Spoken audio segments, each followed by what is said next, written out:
In the past, I've made the mistake of thinking video games were supposed to be fun. My naive younger self foolishly played GTA with a smile on my face as I plowed through black people on the sidewalk, when I should have done so while simultaneously mourning the fact that I was totally missing the whole point of GTA. I'm just kidding, by the way.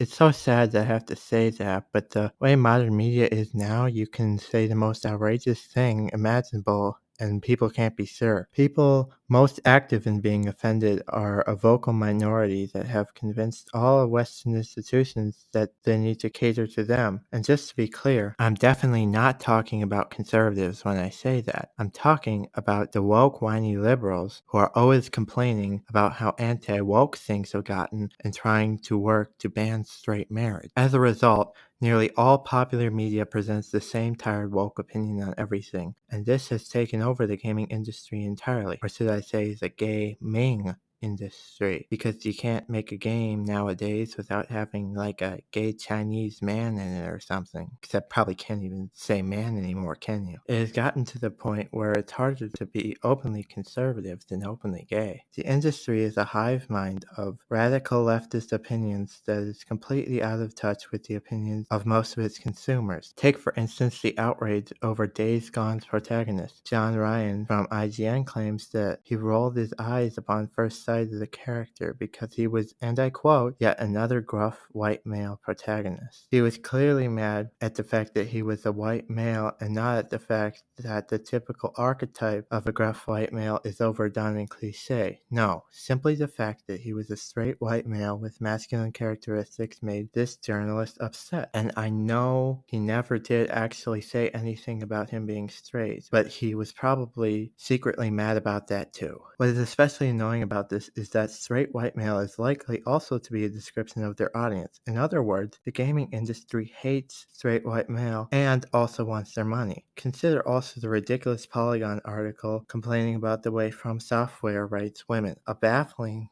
paragraph is worth quoting in full. Millennia exemplifies the way From Software writes women in games. Whether bosses or NPCs you meet in the wild, these women have a shared condition. They exist tragically declined worlds, sharing a specific brokenness, disfigurement, abandonment, and loss. They are afflicted by their gender, and the cure for when they are obstacles instead of mutually helpful is for the player to enact succinct violence. Their emotions are muted in their more docile counterparts before erupting into a shrieking, horrifying hysteria when encountered in combat. This is delusional and completely unfounded. This author is scraping the bottom of the barrel for something to be offended by, which is totally different from what I'm doing right now. But this is unfortunately not an unusual game journaling tactic at this point. GameSpot likewise provided us with a laughably delusional take when a journalist complained about having a conservative quest giver in Far Cry 5. It wasn't enough for the out-of-touch bugmen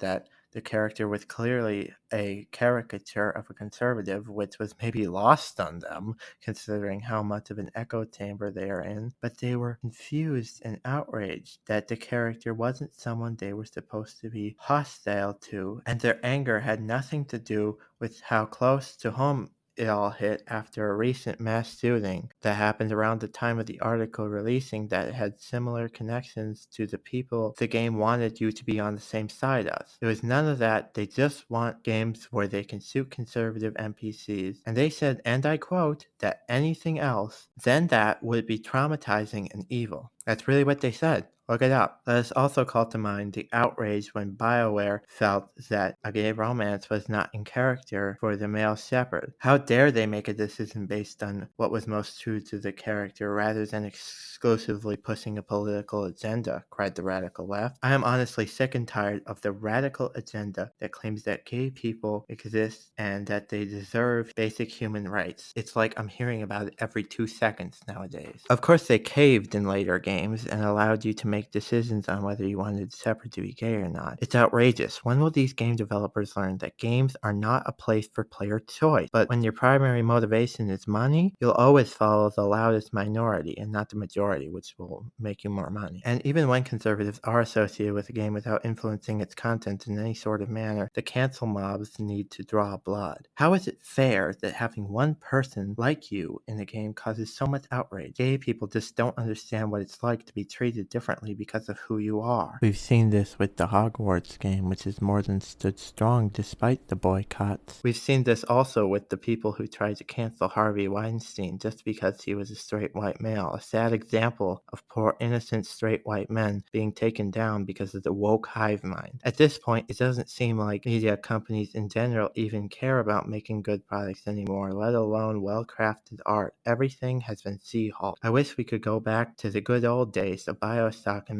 Metal Gear Solid, back when games weren't political. You like the theme of wholesome friendship in Stranger Things? Well, think again, because now Will is gay. And as we all know, it's impossible to be gay and have wholesome friendship at the same time. You liked Rodrigo Branco from Max Payne 3? Well, guess what? He's Portuguese now. Stupid woke bullshit. It's tiring seeing character after character get a meaningless race swap or come out as gay. Not because it contributes to the story, but simply because the writers hate the straight white men, who for some reason still comprise 90% of the characters in their story. They think consumers are ignorant bigots, and that it's their job as listeners of NPR to educate the masses and to cancel them if they can't be educated. They will destroy anyone who gets in the way of their agenda to force the world into submission to their woke dogma. The woke mob has taken over the media, especially the video game industry, and it has ruined everything. Nothing can be fun anymore. And if I catch you having fun, you're in big trouble. I'm sick of all this woke garbage, and I think a lot of others are too. We must band together, the few of us that remain, to fight back against this woke nightmare. Now, if you'll excuse me, I'm going to go play an anti-woke game, Bully, which is a game where there's no gay nonsense at all.